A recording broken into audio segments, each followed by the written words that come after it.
Terima kasih pemirsa masih bersama kami di Halo Indonesia. Pemirsa, kepeduliannya pada kesehatan mata membuat Heribertus Bedi membuat komunitas sejuta kacamata. Berawal dari beragam faktor ekonomi dan penyakit mata, menggerakkan Denny membagikan kacamata dan edukasi kesehatan mata gratis untuk masyarakat di Indonesia. Mata adalah salah satu indera yang paling berharga. Melalui penglihatan yang baik, kita dapat menjalani aktivitas sehari-hari dengan lancar dan efisien. Namun berbagai faktor seperti paparan layar TV dan ponsel, polusi udara, serta kebiasaan-kebiasaan buruk dapat membahayakan kesehatan mata. Seperti rabun jauh, rabun dekat, mata kering, iritasi, bahkan kondisi yang lebih serius seperti glaukoma atau katarak. Tak hanya penyakit yang dialami, keterbatasan ekonomi juga menjadi penghalang bagi sebagian orang untuk dapat membeli kacamata. Hal inilah yang menggerakkan hati seorang Heribertus Denny, salah seorang pegiat sosial yang berinisiatif membentuk komunitas sejuta kacamata. Melalui komunitas ini, Denny berniat membagikan kacamata kepada masyarakat kurang mampu di penjuru negeri, serta memberikan edukasi terkait kesehatan mata. Dan untuk membahasnya lebih lanjut, kita telah terhubung dengan Heribertus Denny, Ketua Komunitas Sejuta Kacamata. Selamat siang Pak Denny, apa kabar? Selamat siang, baik selalu Pak Akbar. Alhamdulillah. Pak Denny, luar biasa sekali ya, ini concern dengan kesehatan mata. Saya sedikit bingung, banyak sekali kegiatan sosial yang concern terhadap berbagai bidang, tapi mungkin rasa-rasanya yang peduli terhadap kesehatan mata ini sedikit dan jarang. Lalu mengapa seorang Denny ini fokus di bidang kesehatan kacamata? Apakah memiliki latar belakang tertentu atau memang ada perjalanan yang akhirnya memutuskan Anda untuk concern terhadap hal ini? Ya, pertama karena mata itu adalah jendela bagi tubuh kita. Ya. Dan ternyata Indonesia itu adalah 5 besar peringkat tingkat kebutaan dini di dunia. Jadi, terus terang saya orangnya awam di bidang kesehatan mata, kacamata. Saya bukan dokter mata, bukan punya optik. Tapi kebetulan kami waktu itu melakukan baksos gitu, pertama kali untuk membagikan kacamata. Nah, di situ ternyata banyak sekali teman-teman warga gitu yang kurang mampu mengalami gangguan pada penglihatan. Ada anak SD yang ternyata udah -5, belum dikoreksi sama sekali. Jadi sejak saat itu kami berkomitmen untuk melanjutkan program pembagian kacamata secara gratis setiap ada kesempatan. Oke, baik. Kalau boleh tahu Pak Denny, ini didirikan sejak kapan? Ini mulanya karena apa Pak Denny? Dan momentumnya ini dibagikan di mana? Bagaimana antusiasnya? Ini mungkin udah hampir 10 tahun yang lalu. Awalnya kami hanya pikir awalnya kami baksos biasa, cuman terus dari teman-teman banyak permintaan untuk meminta kacamata gitu. Akhirnya kami coba di salah satu SD dan ternyata kebutuhannya tinggi sekali. Gitu. Dari situ kami tergerak untuk melakukan secara kontinu dan iya alhamdulillahnya setelah kami membagikan itu orang tua murid itu sangat senang sekali. Dikira anaknya itu tidak bisa belajar, tidak bisa berprestasi dalam sekolah. Ternyata setelah diberi alat bantuan yang berupa kacamata ini yang bagi sebagian orang ini anggap ya kecil gitu. Tapi ternyata dengan bantuan ini anak-anak itu mau bersekolah lagi dan meningkatkan prestasi mereka. Artinya banyak yang terganggu aktivitasnya karena kesehatan mata sesuai dengan angka yang tadi disebutkan begitu ya, sangat mengkhawatirkan Indonesia masuk ke peringkat yang tadi Anda sebutkan, dan ini menjadi atensi khusus bagaimana Anda terus concern terhadap kesehatan mata di Indonesia sehingga terus membagikan kacamata. Dan antusiasnya juga sudah dibilang Anda luar biasa sekali begitu ya. Dan bagaimana Anda melihat kasus ini dan Anda ingin menjadikan hal ini, kegiatan ini, gerakan ini menjadi sustainable begitu?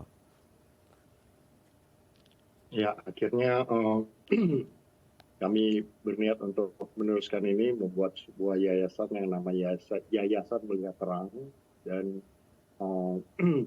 kami setiap saat ini melatih relawan-relawan kami di daerah-daerah untuk terjun ke masyarakat yang tidak mampu untuk memeriksa matanya, dan ujung-ujungnya juga nanti kita memberikan kacamata.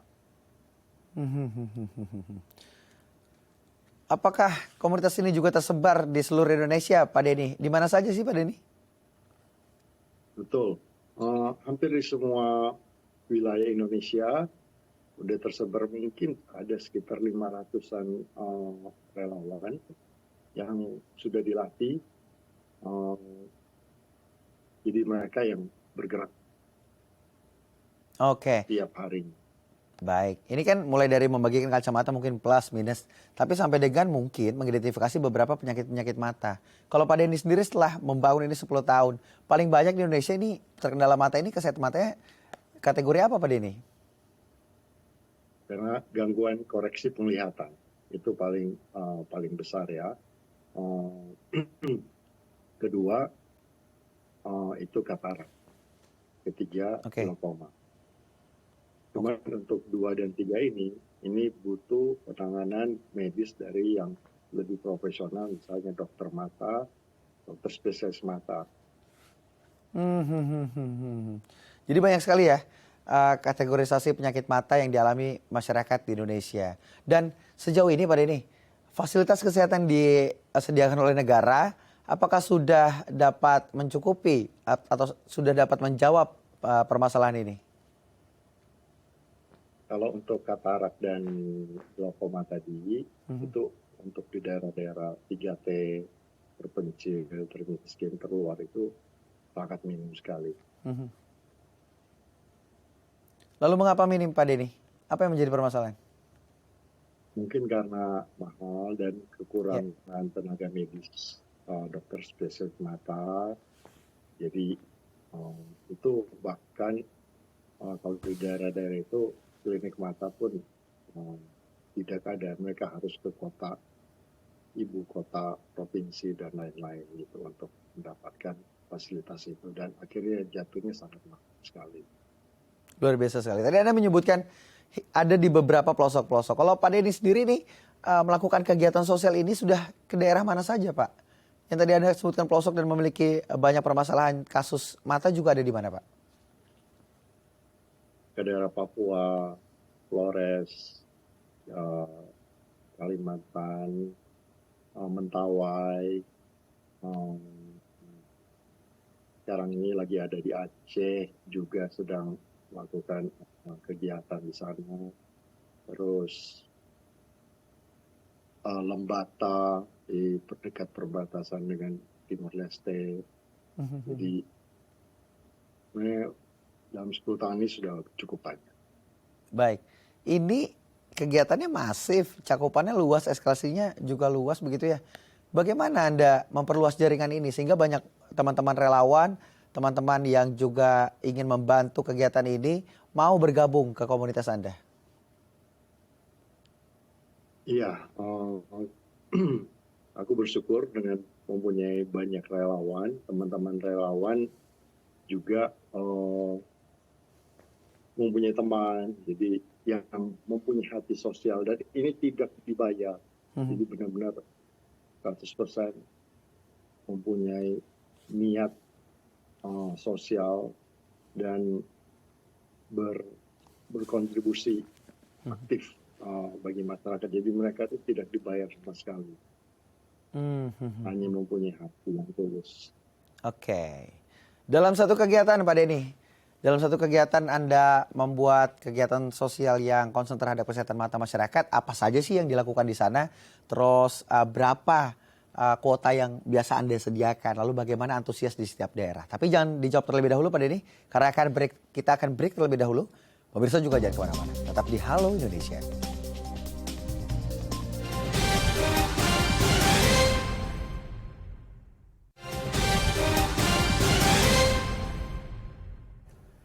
Terima kasih pemirsa masih bersama kami di Halo Indonesia. Masih bersama Heribertus Dedi, Ketua Komunitas Sejuta Kacamata.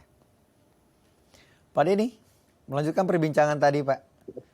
Ini saya makin penasaran ya. Ini namanya kan Komunitas Sejuta Kacamata. Apakah di setiap kegiatannya Anda membagikan sejuta kacamata atau analoginya seperti apa? Ini bagaimana setiap kegiatan yang dilakukan di setiap daerah begitu ya. Ini muatannya apa saja?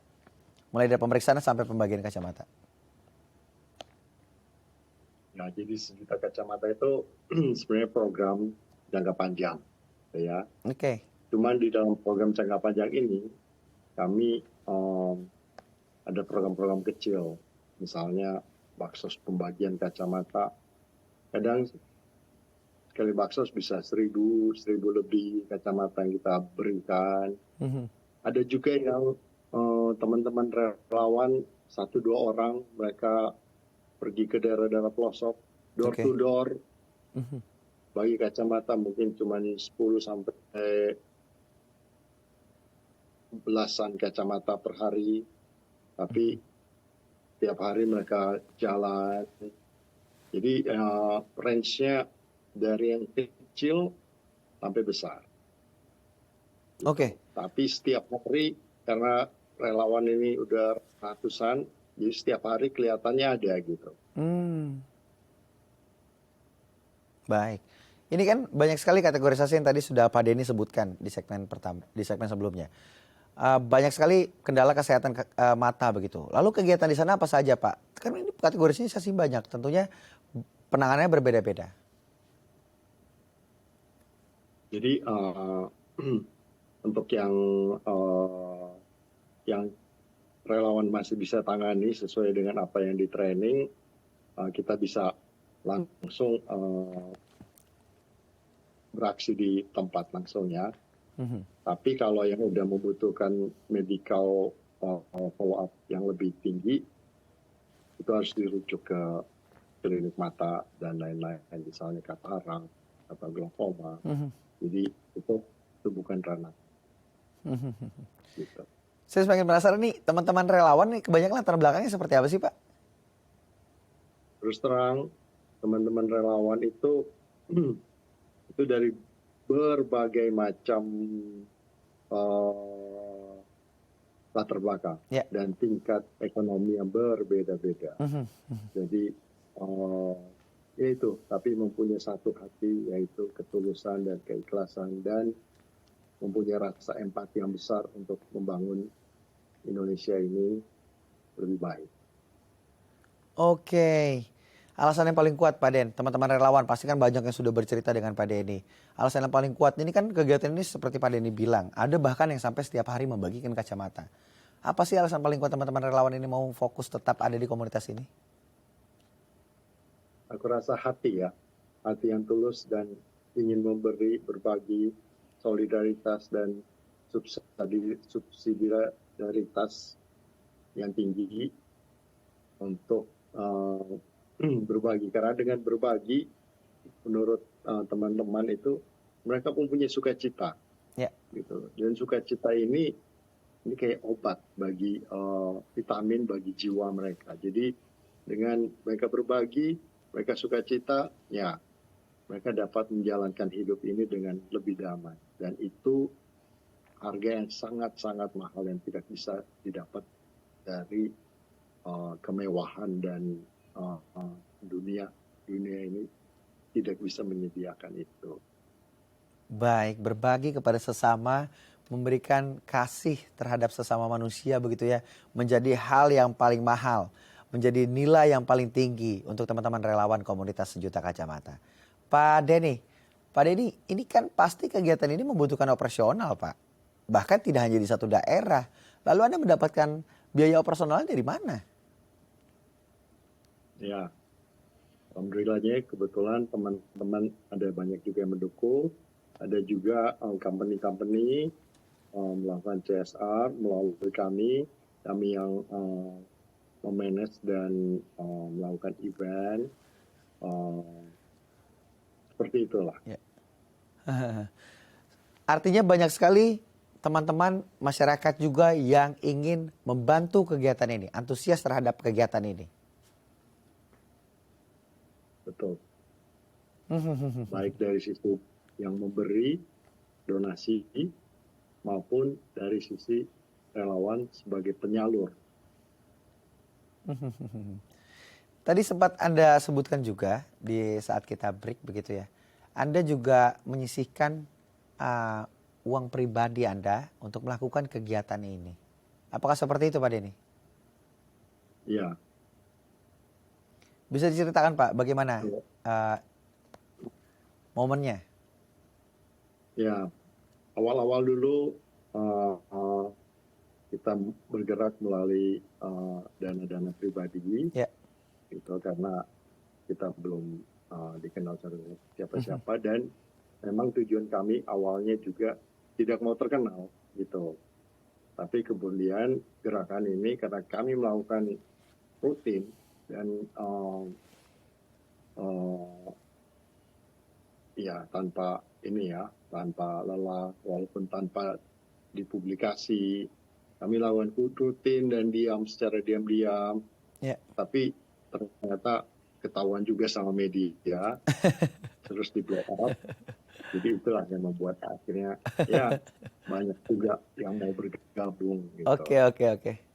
Pak Den, memang kemana sih kalau teman-teman atau masyarakat atau teman-teman juga yang ingin melakukan donasi terkait kegiatan ini?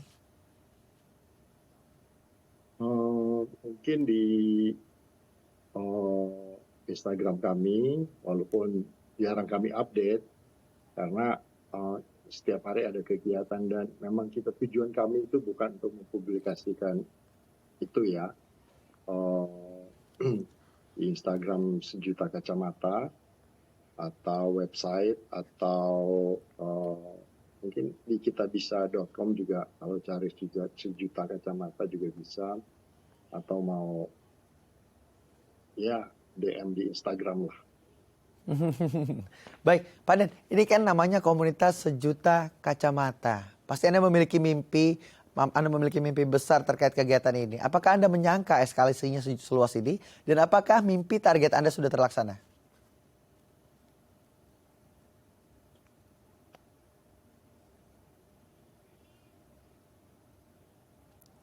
Pak Denny, apakah masih tersambung bersama kami?